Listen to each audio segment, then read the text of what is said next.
To ensure a safe and enjoyable dive, you must always have enough air to end your dive with a comfortable reserve to allow for unanticipated emergencies or in case you need it for flotation at the surface. This isn't complicated, but it does call for consistent effort and attention. It is important to plan your dive, hone your buoyancy, minimize your workload, monitor your gauges, and dive your plan. Understanding the importance of air management starts with an appreciation for the physics of the underwater environment. Specifically, how depth affects your air consumption. The ambient pressure increases continuously the deeper you dive. It doubles as you descend from the surface down to 33 feet, or 10 meters. At that depth, if you breathe in the same volume, both the amount of air you use and its density is double what it would be on the surface. And the pressure doubles again as you go from 33 feet to 100 feet, or 30 meters. At 100 feet, the same volume holds 4 times the amount of air and is 4 times as dense as on the surface. Meaning that with every breath you take, 4 times as much air leaves your tank and you must work much harder to move that air in and out of your lungs. Therefore, the deeper you go, the faster you'll deplete the air in your tank. That's why it's important to check your SPG or your Air Integrated Dive Computer more frequently than usual whenever you dive deeper. Planning your air consumption is not difficult.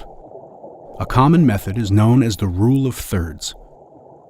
To calculate the rule of thirds, simply divide your starting pressure by 3.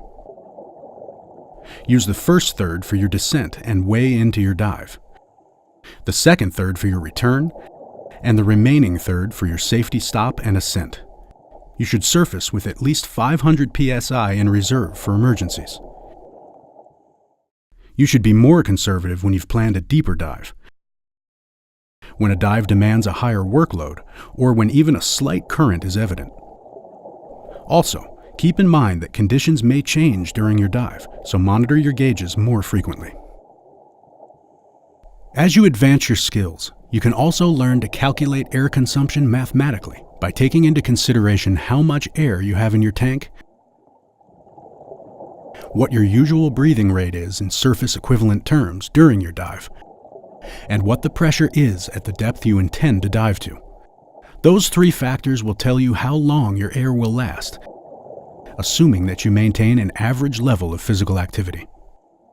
Always remember that an increase in your activity level can dramatically increase your breathing rate and speed up the depletion of your air supply. The good news is that there are several things you can do to optimize your air consumption, including adjusting your workload to minimize your energy expenditure and maintaining proper trim to avoid wasting air. Before you begin your dive, be sure your equipment is in good order. For example, a leaking O-ring should be fixed before you head underwater, and a free-flowing regulator should be addressed immediately before it wastes a significant amount of gas. Clipping your alternate air source to your chest instead of letting it dangle increases the chance that you'll spot a free flow as soon as it starts. The most important way by far of optimizing your air consumption is to minimize your workload, the effort you expend to move through the water. Grabbing a dropped weight belt, carrying a camera, or even fluttering your arms underwater elevates your body's demand for oxygen more than would be the case if you were performing the same tasks or making the same motions in air. Since water is about 800 times denser than air, any physical movement while you're underwater meets significantly more resistance, a factor known as drag. Drag depends on the size and form of your body and your equipment, as well as on how you move through the water. The more drag you experience, the more energy it takes you to move. And the more you have to work at moving through the water, the more air you'll breathe. To minimize drag, you need to minimize excess movements and maintain as horizontal a position as possible.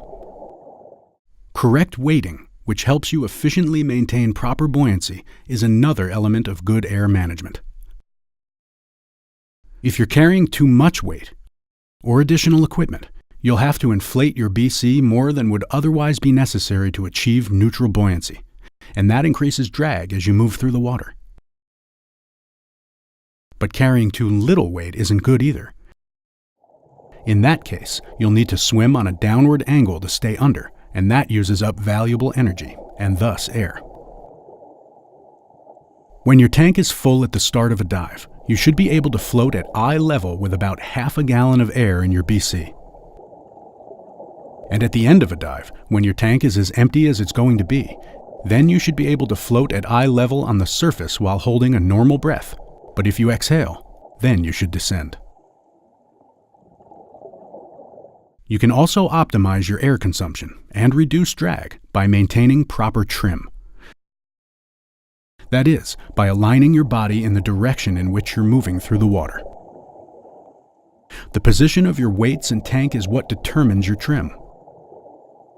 If you're neutrally buoyant but you float on a head-down angle, then your center of gravity is too close to your head and should be moved back toward your feet.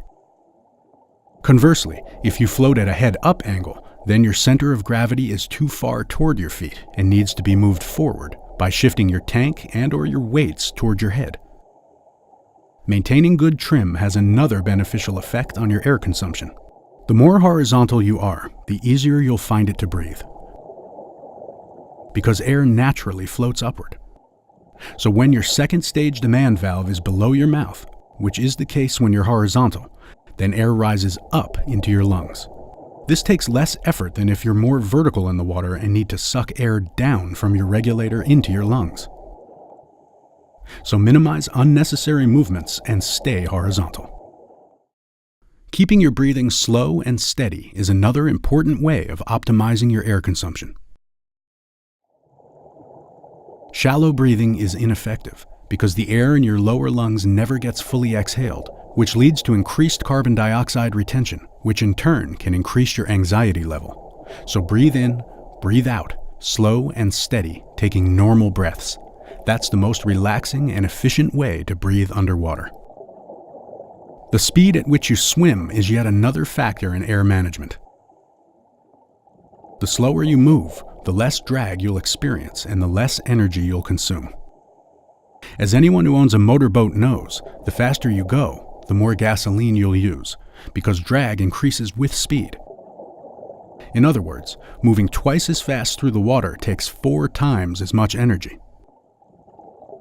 In diving, this principle of physics translates to much higher air consumption as you swim faster. So when you're diving, take it easy, slow down, and enjoy the dive.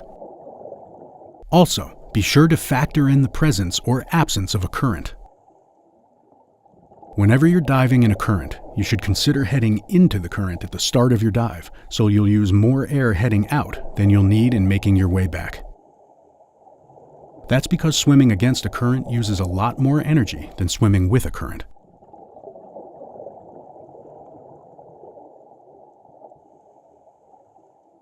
An average diver can't swim against a current greater than 1 knot. In areas with strong currents, divers may be invited to do a drift dive. That means letting yourself be carried along by the current without fighting it.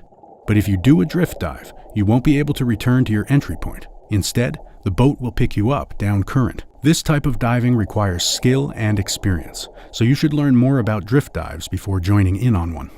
Some obvious but often overlooked tips for optimizing your air consumption include diving your plan, checking your gauge, and logging every dive. It's important to plan your dive and dive your plan within the constraints of your available air. In other words, decide well in advance what you'll do on a dive and how much air that may require. Discuss the plan with your buddy and then stick with that plan. Make sure you both agree on the pressure at which you'll turn back. And check your gauge regularly. This might seem self-evident to an experienced diver, but it's imperative to look frequently at your pressure gauge or air-integrated dive computer to check on your remaining air reserves, so you can turn around and make it comfortably back to your exit point well before you run out of air. The deeper you go, or the more you exert yourself while diving, the more often you should check your air supply. Clipping your pressure gauge near your chest makes it easy to check. Also, it's a good practice to check your buddy's gauge and to have your buddy check yours every now and then. Finally, it's a good idea after every dive to log your tank size, starting pressure, depth, and ending pressure, plus any factors that might have affected your air consumption, such as the presence of a current, whether you felt cold, whether you had too little or too much weight, whether you were carrying an extra piece of equipment, such as a camera, and other similar issues. Over time, this will help you anticipate your air needs whenever you plan a dive.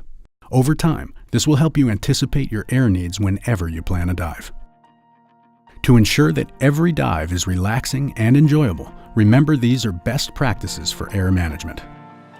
Make sure you start every dive with a full tank and no leaks.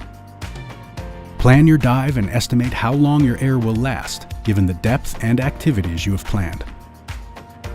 Dive your plan and monitor your tank pressure regularly. Check your air reserves more often if you dive deeper than usual or exercise more strenuously than usual. Make adjustments if you use your air faster than planned. Turn back at your agreed-upon tank pressure and be sure to save enough air to inflate your BC on the surface. Adhering to these practices is not magic, just good air management.